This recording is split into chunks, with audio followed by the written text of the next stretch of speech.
Ladies and gentlemen, welcome back to the channel and welcome back to Dauntless. Today's video is going to be just a little bit different. As you can see, I've already crafted the legendary axe. I realize now that... Wait, this is the wrong escalation. I realize now that the way that I was doing these videos is kind of backwards. Like, instead of having it be like, oh, haha, look how cool I am, I have the legendary weapon, I should really be showing, like, already getting them crafted and then just doing a run with them. Man, Thrift Star. Work with me here. Can I rewind time so I can get out of this thing? No way. Oh my god. Wait. Wait a second. Anyway, the legendary ability on this axe allows you to rewind time. I believe it's 3 seconds.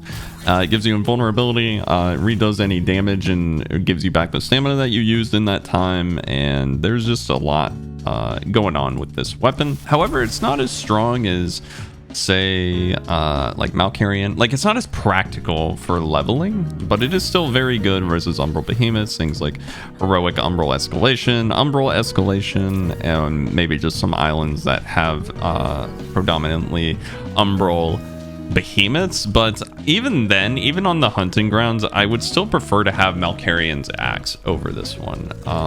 But it is particularly good with Valomyr's unique effect, where if you are playing with Valomyr's weapon, you can rewind time and get all your health back because it operates on how much health you have when you trigger that unique effect. So there's some uses. It's just not as I guess versatile as, say, being able to zip across the map.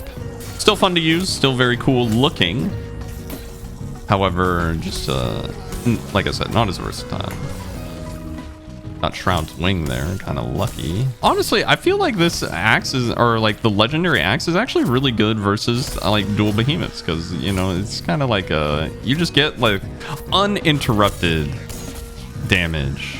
And the only thing that can really stop you is if like a behemoth pushes you out of the way, like kidnaps you, as I call it. You can get like kidnapped and pushed away from the position that you want to be in, which is kind of lame, but it is what it is. And I think we're just gonna go, I'm just gonna go full throttle. All those are kind of meh. But yeah, I realized I was kind of doing these backwards. So in future videos for like the chain blades and stuff, I'm gonna craft the weapon and then do the next like escalation. So like for example, if I craft the blaze legendaries, I'm gonna be going for Urska and just kind of like run it with a run that and an escalation that we're gonna be like farming next or something. I'm not quite sure which legendary chain blade I'm gonna be crafting first, but it's actually probably going to be Torgadoro, just because I know that my Hellion chain blades are power surged already. I just realized I'm not even level 4. That thing got destroyed though, so get rolled, Boreas. You're still just so free, brother. All right, I learned my lesson. I'm gonna be going for Tough Hide? They didn't have Tough Hide. I'm just bad. Wait, that did so much damage. Oh, I missed that. I'm so trash, my guy. Please stay still. I just want to hit you and deal minimal damage because you have thick hide. It just sounds so like pitiful when you hit something with thick hide. It's just like, ding. It's like the most disappointing levels of damage. All my homies hate Tough Hide. What the heck? I've never seen this before. Defiant Stone. Lantern use sets max health to 1 for its duration and grants twice as much shield as you had health. Interesting. I think I just kind of have to take this for funsies. We're just gonna have so much shield. It's crazy. I wonder if I can redo the duration, like my lantern use, and then rewind again, you know.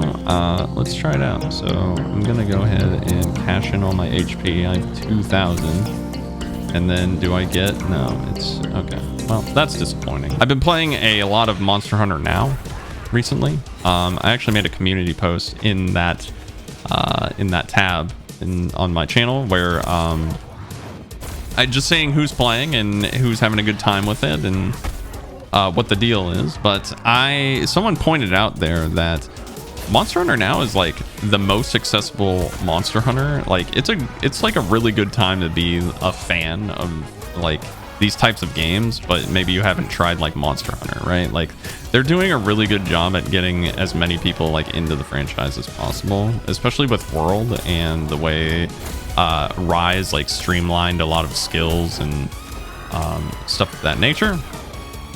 The ability to play Monster Hunter is just more than ever, and I find it's really, really cool because we have the Tokyo Game Show coming up literally today. In order to there's very large potential that Monster Hunter 6 gets announced then, and we're going to be able to see what's going on there. And I'm really excited. Tokyo Game Show is going to be a very interesting ordeal. Let's see, did we get any lucky loot here from the... Oh, we did. Let's go. Wait, that might mean I can craft Thrax's legendary chain blades as well. Interesting. Getting a head start here on the future legendary videos. But so I really quickly wanted to show off what the Valomyr unique effect or how it operates with the legendary ability. I think that would be pretty cool. So the Valomyr unique effect is once charged, your next attack deals plus 550 radiant damage, charge rate increased with higher current health. This is not Power Surge. This is the weaker version of this. I haven't spent any resources on this. And then the build here is very, very scuffed, but the important thing here is increasing your maximum health with tough and also picking up tenacious, since you're going to have more HP to begin with. You can still use whatever Omnicell you want, but I think personally, since we're not running like cunning and stuff, maybe running discipline. I'm not 100% sure what's the best with Valomyr, but that's just what I chose. I feel like since you're using Revenant to like lose HP, it just kind of counteracts this build. So let's go ahead and give it a go. The Valomyr unique effect, big explosion. Now it's going to charge up faster now that I have more HP. You can see it just went off again. So the rate that you use it is actually quite nice. This build is, or like this kind of combination, is very nice for turning your tankiness into damage, and while still maintaining like this build is no slouch in damage. It definitely does good well. Keep in mind I have no determination stacks. This isn't Power Surged or like a version of the build that would be powerful in like a late game build. But I mean, even for like a player that's just like, hey, I think radiant weapons are cool, like if it's your first go around. So let's do this, and then I get slammed on. Oh man, I took some damage, so my unique effect is not going to be charging up as fast.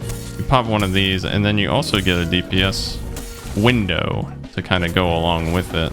You can pop your lantern, get it back on your feet, and it's just really nice. And you can do that once every behemoth hunt, so it's like very good for, I think, learning the game. Like beginners, I think, will actually enjoy this legendary weapon.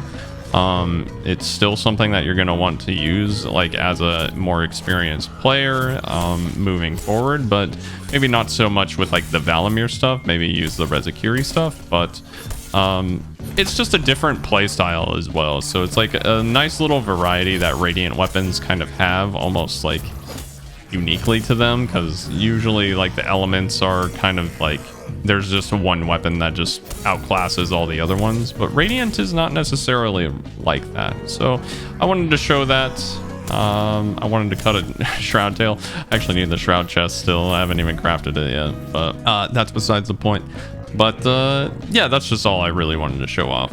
But that's going to put a cap on all the legendary axes, and we're going to move on next to the chain blades. Very excited, very excited. But these are all the strongest axes that you can possibly get that are achieved through escalation. Highly recommend getting into the escalation game mode. It's a lot of fun. In my opinion, it's the best iteration of Dauntless. Like, it's the best game mode. You're gonna have like the most fun there, and you just get like insane power spikes, and it's just a very fun game mode. Highly recommend new players trying this out once it becomes available to them, and get yourself a head start on some of the most powerful weapons in Dauntless. Take care, everybody. Have a good one, and I'll catch you in the next video. Peace.